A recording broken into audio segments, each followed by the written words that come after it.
Morning, everyone. It's Len from Mercuryman Garage here again. Well, I'm back.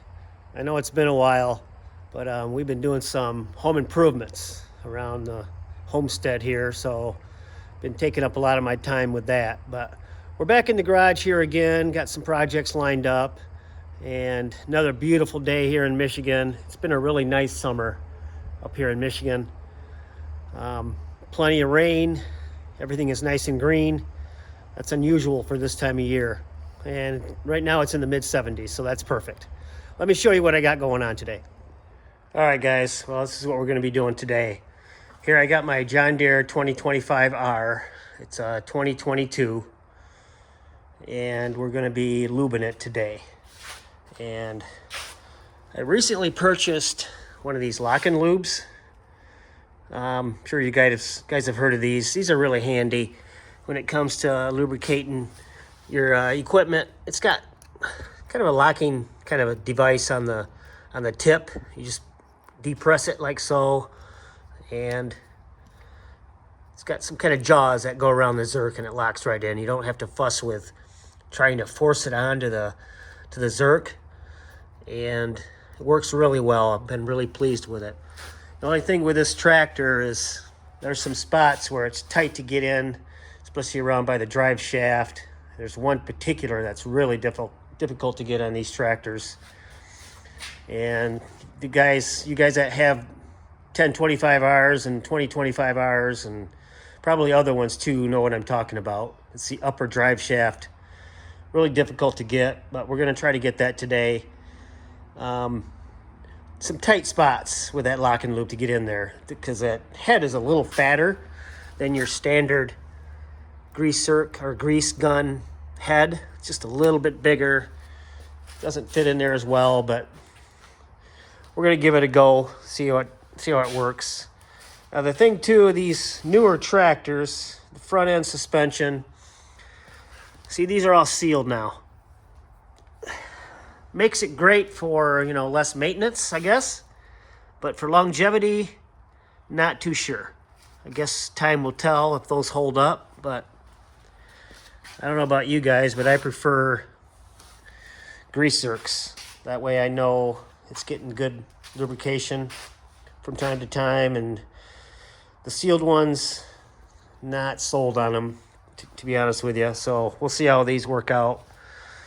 But anyway, let me get underneath the tractor and we'll show you the grease zerks we got to get at. All right, guys. Well, we're down here underneath the tractor, and let me show you what I got to do here. It's going to be a little difficult because of the angle and the lighting. But basically what we have here is we have a four-wheel drive shaft, which is this one right here. And there's a grease zerk right in here. And if we go all the way up to the front, there's another one in here under this boot. Get my camera angled correctly here. Just that boot comes off and it's right up in there. So there's two on that drive shaft. And then we have the PTO drive shaft that goes to the mower deck. There's one up in here. There's a grease zerk in that drive shaft. And then there's another one up in that drive shaft. So that goes to the mower deck. There's two there, so that's four so far. And then we have the real difficult one. And let me see if I can get a shot of it.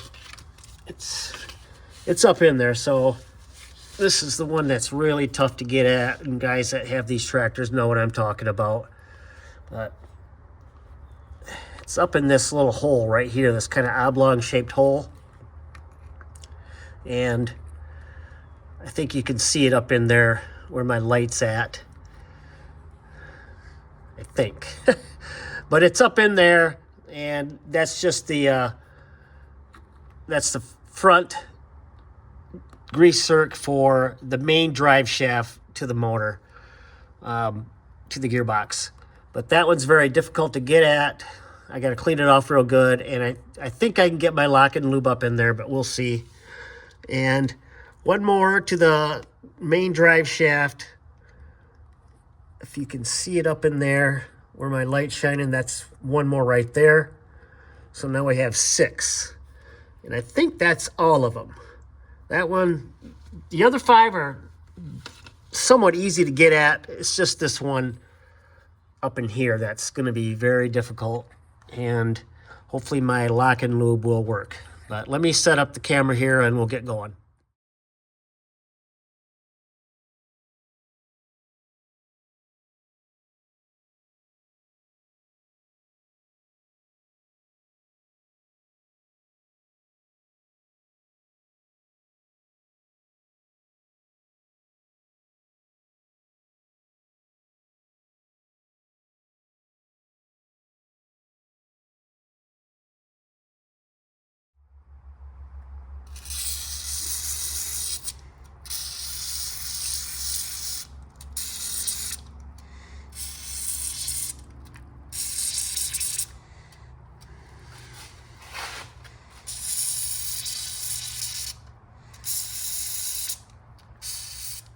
All right, guys, well, we got her all greased up, and we did a little 3-point greasing back here too, with some spray lube on those pivot points back there. That's WD spray gel. That seems to work pretty good on that. But anyway, we got her all lubed up, and let me tell you, that one grease zerk in the front, that front drive shaft, that thing's a pain. That's just a poor design on John Deere's part, and it's been like that for years. Seems like they could have come up with something better by now, but it is what it is. We got her done, and now I want to move on to my exhaust. Another issue, I don't know, the 1025Rs probably have the same thing as the 2025Rs, probably others, but the exhaust, you know, shoots out the coal, I guess you'd say, from the diesel. I don't roll coal with this, but you know how it is. But anyway, it just accumulates on the side panel here and up on my front brush guard here. So I got this spray. I'm gonna give it a try. It's called Bugs and All. I've had really good luck with this as a multi-purpose cleaner, and we're gonna give that a try. I'm gonna spray it on, and we're gonna give that a try.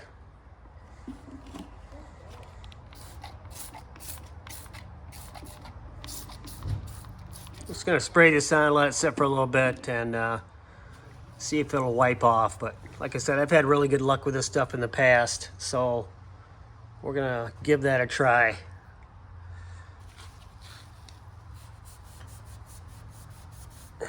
Well, so far, it's coming off a little bit, but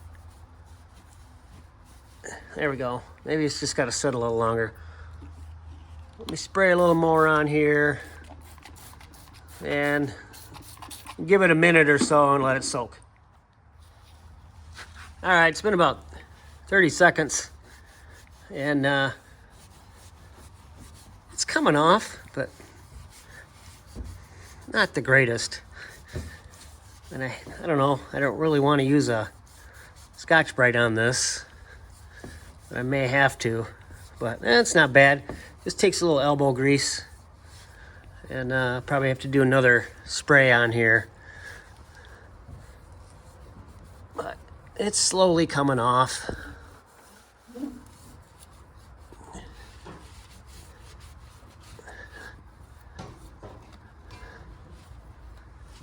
I just have to do another coat, I guess, but yeah, it's not bad. Okay, well, we got her cleaned off, and I did have to use a real light Scotch-Brite to get the remainder off. It was crusted on there pretty good.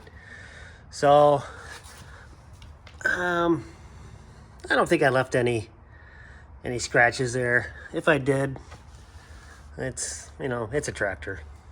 No big deal. As far as that whole issue with that exhaust right there, seems like another poor design by John Deere. I guess I probably should have got a Kubota. No.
All right, guys, I'm gonna wrap this up here. Hopefully you enjoyed this little video on some tractor maintenance and some issues that I have with my tractor, some John Deere flaws, but I wouldn't trade that tractor for anything. I love it. But hopefully you enjoyed this. Please give me a like, subscribe, and leave a comment if you would. All right, guys, have a great day.